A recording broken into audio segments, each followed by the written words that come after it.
অন্তর্বর্তী সরকারকে বলবো, আপনি যে পদক্ষেপ গ্রহণ করতেছেন, আজকে বাংলাদেশকে বিভক্তি করতেছেন।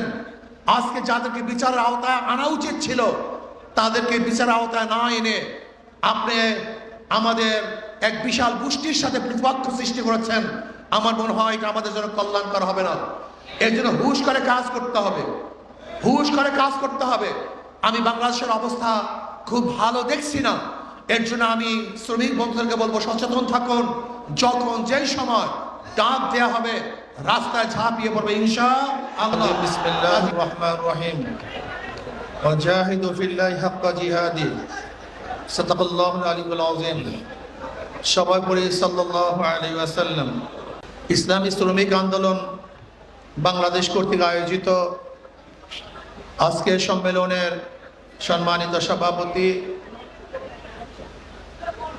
এদেশের লক্ষ কোটি মানুষের হৃদয় স্পন্দন, আমাদের শ্রদ্ধাভাজন আমির হযরত পীর সাহেব হুজুর চরমনাই দামাত বরকাতুল আলিয়া, শ্রদ্ধাভাজন ওলামায়ে কেরাম, নেতৃবৃন্দ, সকল স্তরের শ্রমিক ভাইয়ের আমার, ইসলাম কি? ইসলামী শ্রমিক নীতি যদি বাস্তবায়ন হয় তাহলে মানুষের কি উপকার হবে আমরা শ্রমিকরা অনেকেই জানি না। ইসলাম সাম্যতার ধর্ম, ইসলাম মানবতার ধর্ম, ইসলাম শান্তির ধর্ম। ইসলামী আদর্শের মধ্যেই সাম্যতা আছে, শ্রমিকদের অধিকার আছে। আজকে বামপন্থীরাও শ্রমিক অধিকার নিয়ে আলোচনা করে, আন্দোলন করে, কিন্তু শ্রমিকদের অধিকার বাস্তবায়ন করতে ব্যর্থ হয়েছে। যদি ইসলামী শ্রমিক নীতি বাস্তবায়ন হয় তাহলে শ্রমিকদের অধিকার অবশ্যই বাস্তবায়ন হবে। আমরা শ্রমিক মালিকদের মধ্যে শত্রুতা সৃষ্টি করি। শ্রমিক মালিকদের মধ্যে শত্রুতা সৃষ্টি করার মাধ্যমে শ্রম নীতি বাস্তবায়ন হবে না, বরং বন্ধুত্ব সৃষ্টি করার মাধ্যমে শ্রম নীতি বাস্তবায়ন করা সম্ভব। কোন শ্রমিকদের উপরে কোনো মালিক যদি জুলুম করে অবশ্যই সম্মিলিতভাবে তা আমরা প্রতিহত করব। আবার শ্রমিকরাও যদি মালিকদের কাজে ফাঁকি দেয় আমরা সম্মিলিতভাবে তাকে নসিহাত করব। যখন জীবীরা শ্রম দিবে, মালিক তাদের ন্যায্য অধিকার প্রতিষ্ঠিত করবে, অর্থ দিবে, তাহলে সুন্দর একটা সমাজ গঠন হওয়া সম্ভব। কিন্তু আমরা কি করি? মালিক এবং শ্রমিকদের মধ্যে শত্রুতা সৃষ্টি করি, এর মাধ্যমে শ্রম নীতি বাস্তবায়ন হওয়া সম্ভব না। আজকে শ্রমিকদের জন্য যেই টাকা বরাদ্দ, সেই টাকা তাদেরকে দেওয়া হয় না। আমাদের পূর্ব বক্তা বলেছেন 1 লক্ষ কোটি টাকা বরাদ্দ করা হয় এই শ্রমিক জীবী মানুষদেরকে অধিকার ফিরিয়ে দেওয়ার জন্য, তাদেরকে সুখ শান্তি দেওয়ার জন্য। কিন্তু সে সমস্ত টাকাগুলি কোথায় চলে যায় আমরা নিজেরাও জানি না।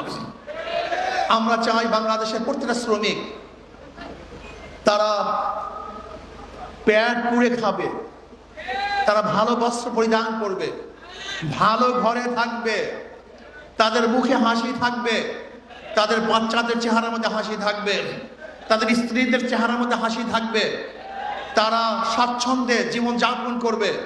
এরকম শ্রমিক নীতি আমরা বাস্তবায়ন করতে চাই। আমরা কি চাই?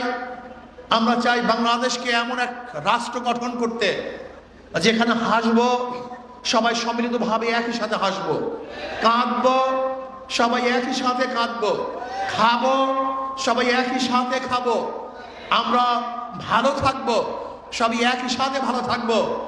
কেউ গাছতলায়, কেউ 100 তলায়, এই ব্যবধান আমরা চাই না। কেউ হাজারো বস্ত্র পরিধান করবে আর কেউ বস্ত্রহীন থাকবে, এই সমাজ আমরা চাই না। কারোর দস্তারখানে হাজার ধরনের খাদ্য থাকবে আর বাংলাদেশের মানুষ ওই ডাস্টবিনে কাক এবং কুকুরের সাথে খাদ্যের জন্য লড়াই করবে, এই রাষ্ট্র আমরা চাই না। কারোর সুটকেসের মধ্যে হাজার ধরনের বস্ত্র থাকবে আর বাংলাদেশের হাজারো মানুষ বিবস্ত্র অবস্থায় রাস্তায় ঘুরবে, এই আইন আমরা চাই না।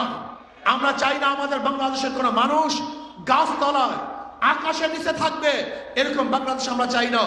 আমরা চাই বাংলাদেশের সমস্ত মানুষ ভালো থাকবে, ভালো খাবে, ভালো পড়বে, ভালো চিকিৎসা করবে, ভালো শিখবে, এরকম রাষ্ট্র আমরা গঠন করতে চাই। আর সেই রাষ্ট্র গঠন করার জন্য প্রয়োজন হলো ইসলামের হুকুমত। ইসলামের হুকুমতের বাইরে আসলে কেউ কাউকে মর্যাদা দিতে পারে না। আগামী এক যুদ্ধ আসতেছে, নির্বাচনী যুদ্ধ। আগামী যুদ্ধের মধ্যে কি হবে? কাদের সাথে যুদ্ধ করবেন? ইসলামের পক্ষে শক্তি, ইসলামের বিপক্ষের শক্তি। ভারতের বিপক্ষের শক্তি, ভারতের পক্ষের শক্তির সাথে একটা যুদ্ধ শুরু হবে। আমি বিশ্বাস করি সেই যুদ্ধে ইসলামের পক্ষে শক্তি বিজয় অর্জন করবে, দেশের পক্ষে শক্তি বিজয় অর্জন করবে, এবং বিদেশের যারা দালালি করে তারা অবশ্যই পর্যস্ত হবে ইনশাআল্লাহ। সেই যুদ্ধের মধ্যে আমরা অংশগ্রহণ করব।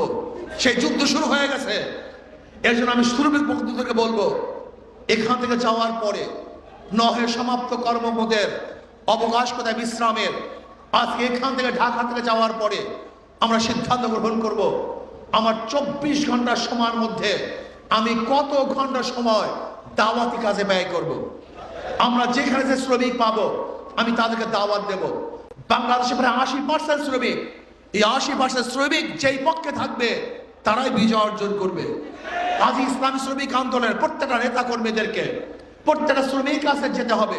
যে যেখানে শ্রমিক আছে, রাত্রে দিনে সাজে সজ্জায় সব সময় আমরা তাদের কাছে যাব, গিয়ে বলবো, ভাই ইসলাম যদি ক্ষমতা আসে এই উপকার হবে, তোমার উপকার হবে, তোমার স্ত্রীর উপকার হবে, তোমার সন্তানের উপকার হবে, তোমার ভাইয়ের উপকার হবে, সবার উপকার হবে, সমস্ত মানুষ শান্তিতে বসবাস করতে পারবে। যদি আমরা শ্রমিককে বুঝাতে পারি, আমি বিশ্বাস করি আজকে এখানে যারা উপস্থিত হয়েছেন, আজকে সরারডি উদ্যানে যারা উপস্থিত হয়েছেন, এই কয়েকজন কর্মীরা যদি শপথ গ্রহণ করেন, আগামীতে ইনশাআল্লাহ শ্রমিকদের 80% ভোট আমরা ইসলামের পক্ষে নিয়ে আসব, হাত পাখার পক্ষে নিয়ে আসব। পারা সম্ভব কি সম্ভব না? অবশ্যই সম্ভব। আজকে আপনাকে আমাকে সেই যুদ্ধ অবতীর্ণ হতে হবে, সেই যুদ্ধে বিজয় অর্জন করতে হবে। এবছর আমরা যুদ্ধ নামবো শুধু যুদ্ধ করার জন্য নয়, এই বছর হাত পাখা যুদ্ধে নামবে বিজয় অর্জন করার জন্য ইনশাআল্লাহ। সব মার্কা দেখা শেষ, হাত পাখার বাংলাদেশ, কোরআন ও সুন্নাহর আইন বাস্তবায়ন করতে হবে।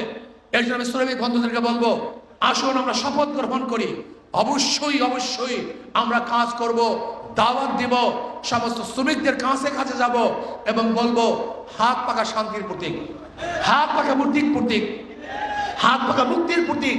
যদি হাত পাখা বিজয় হয়, এই শ্রমজীবী মানুষ বিজয় হবে, এই বাংলাদেশ বিজয় হবে। রাজি আছেন ইনশাআল্লাহ? অন্তর্বর্তী সরকারকে বলবো, আপনি যে পদক্ষেপ গ্রহণ করতেছেন, আজকে বাংলাদেশকে বিভক্তি করতেছেন, আজকে যাদেরকে বিচারের আওতায় আনা উচিত ছিল তাদেরকে বিচারের আওতায় না এনে আপনি আমাদের এক বিশাল গোষ্ঠীর সাথে প্রতিপক্ষ সৃষ্টি করেছেন। আমার মনে হয় এটা আমাদের জন্য কল্যাণকর হবে না। এর জন্য হুঁশ করে কাজ করতে হবে, হুঁশ করে কাজ করতে হবে।